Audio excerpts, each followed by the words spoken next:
આ હાવણી મૂકો હેઠી અને મારા ભાઈના લગ્નની તૈયારી કરો. હવે તારા ભાઈએ તો હવે ઉપાડા લીધા હે. મેથી મરાઈ દે હે મેથી. હવે મેથી રેવા દો અને સાનામાના હાડી જો નકર એક ઝાપટ ભેગા પડી જાયશો. હવે ભારે કરી હવે તમે તો જોવા દે લાય. એ બાકી હાડી તો લાવી હે હુકતા મોરલા વાળી હાડી હે ને. અને આ હાડી પહેરીને તું ગામમાં નીકળેશ ને હે ને એટલે શેરીની બાયું તો બળતરા કરશે હે. બધાય પૂછશે કે હાડી લાવી ક્યાંથી હે ને. પણ હું શું કહું શું? આ હાડીની સાઈઝ જોતા હે ને પડશે તને નાની હે.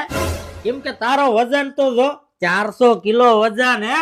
અને એને જીસીબી ની બેન મોટી ડમ્ફર જેવડી તારી સાઈઝ હે. હાડી તો હે ને તને નાક લુખવાનો રૂમાલ લાગશે. આપણે એક કામ કરીએ. શું? હાડી રવા દે અને 100 ફૂટની હે ને મોટી તાડ પતરી હોય.